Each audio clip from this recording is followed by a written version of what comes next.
Assalamualaikum warahmatullahi wabarakatuh. We are from Group 12, and our group members are me, Yasir Muhammad Altaf, 26084, Prasetyo Diki Julian, 260472, and Muhammad Renda, 264285. And in this video, we would like to present about the, our study, the determinants of credit risk in banking sector companies in Malaysia. Then for the chapter one, my friend Reda will explain about this. Reda, the floor is yours. Assalamualaikum warahmatullahi wabarakatuh. My name is Muhammad Rida bin Tamidi. 264285. Today I will present chapter 1, which is introduction. Our study consists of 3 banks from Malaysia. As a sample for our study, there will be Maybank, FA Bank, and NS Bank. Maybank was established in 1960. It's now the largest company by the market capitalization on the Malaysia Bursa.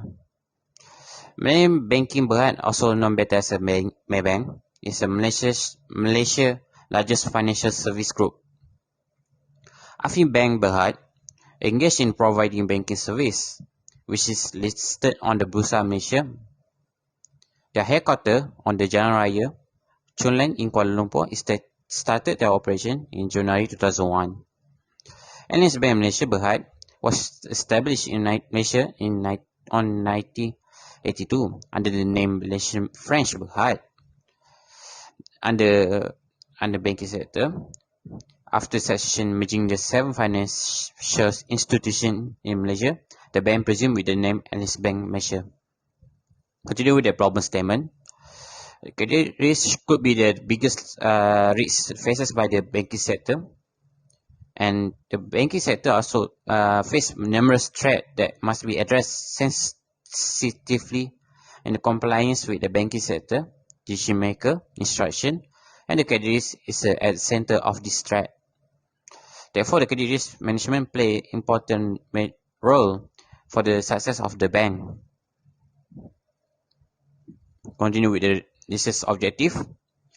Determine the relationship between bank's specific factor toward the credit risk in Malaysia bank, and determine the relationship between the macroeconomic factor toward the credit risk in Malaysia banking. And lastly, determine the relationship between the bank's specific and macroeconomic factor toward the credit risk in Malaysia banking. On the literature review, our study focused on credit risk as a dependent variable, and while internal and external as a independent for the study. Our independent variable for the internal consists of leverage and capital structure, liquidity risk, performance and profitability, asset management efficiency, and bank size. While for the external is a gross domestic product, growth, inflation rate, money supply, and output gap. That's all for me. Continue with our teammate. Assalamualaikum warahmatullahi wabarakatuh. My name is Yasir Muhammad Altaf, 260384, and I would like to continue the presentation, which is about methodology. There are 4 methodology used. The first one is sampling technique. In this study, Maybank, Bank, and Allianz Bank are companies which chosen of banking sector companies in Malaysia. And the second one is statistical analysis. The time series raw data is obtained by analyzing the annual report from 2015 to 2019. And the third one, we have data analysis. In this study, credit risk ratio is used as dependent variable, which can be calculated by dividing non-performing loan to total assets. And last methodology, we have SPSS analysis. In SPSS analysis, linear regression is conducted by using stepwise and intermediate approach to study the significant variable against dependent variable. SPSS consists of 3 measurements, which are adjusted R-square, Durbin-Watson, and p-value. And these 3 measurements will be used to analyze 3 models here. The first model is bank credit risk on bank being specific factors. The second model is being credit risk on macroeconomic factors, and the third model is being credit risk on both factors. Okay, let's jump to the finding and analysis. The first one is descriptive analysis for model 3. Based on the table here, credit risk has a mean of 0.0473, which indicates that the probability of the borrower defaulting on a loan is approximately 4%, and its standard deviation is 0.0634, which implies low volatility. Then the next finding is correlation. In this Pearson correlation table, there are only four variables that positively correlated to the dependent variable, which are risky sector loan, and then we have equity multiplier, and then liquid, and the last one is output gap. For example, let's say equity multiplier is increased, then the credit risk ratio will increase also. And while the remaining variables are negatively correlated. And for the p-value here, there are 6 variables which significant to the dependent variable since their value are below 0.10. Those variables are risky sector loan, and then regulatory capital, and then we have finance, risk-weighted asset, and then equity multiplier, debt to total asset ratio.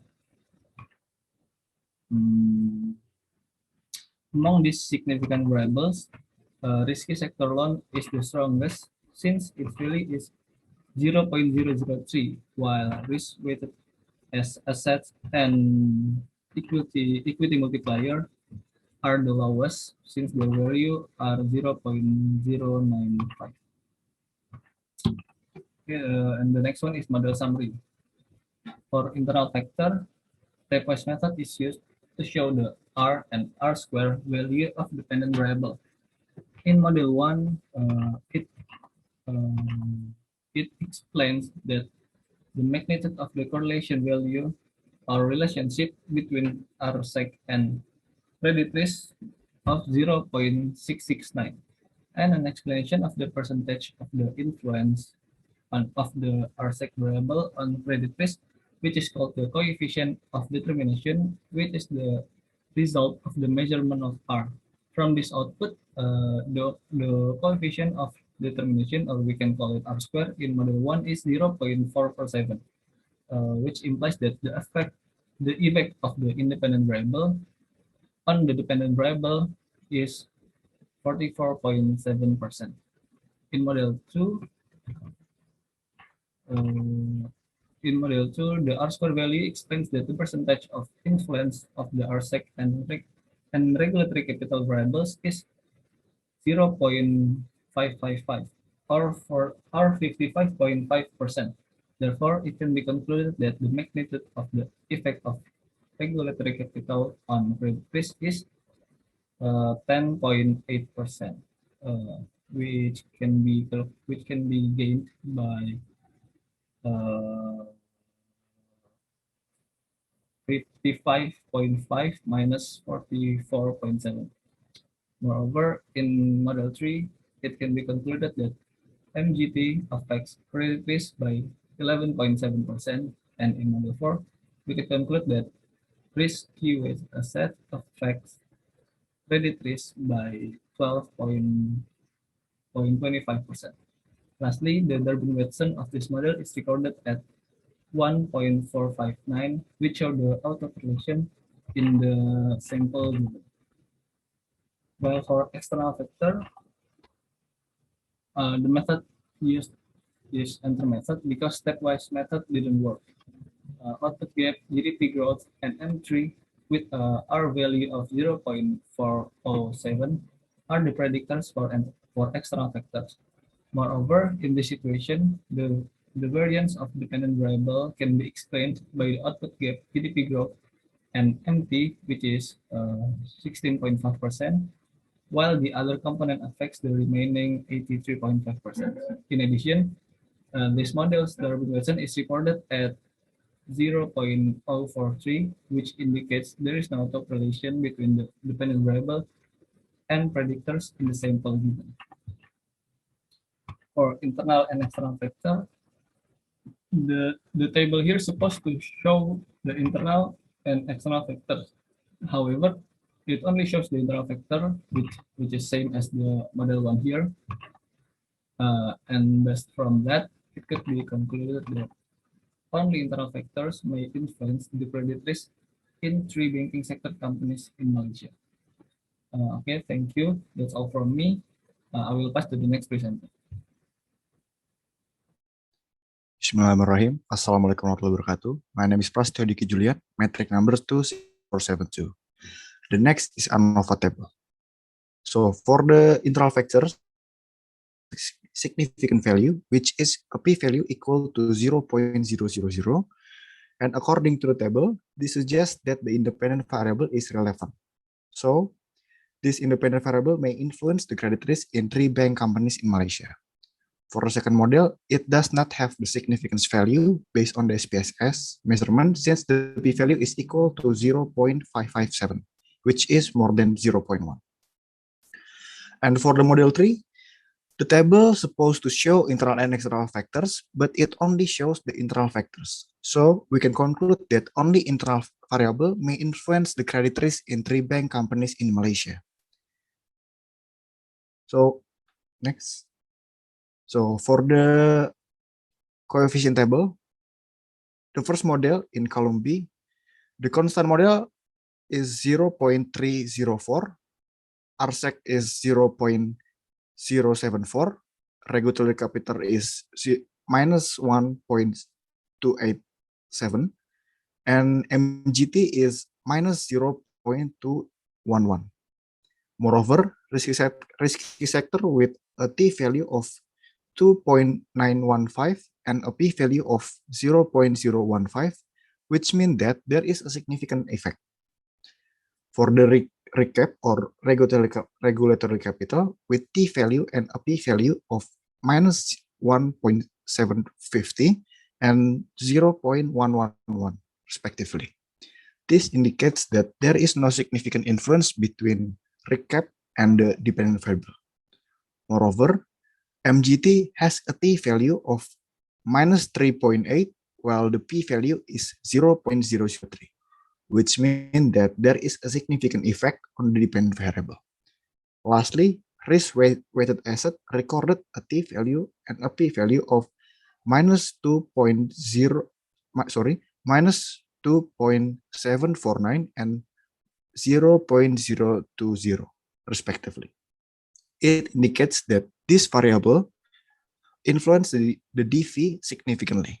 So for the second model, the result is obviously depicted with a statement of M3 output gap are totally insignificant to the DV.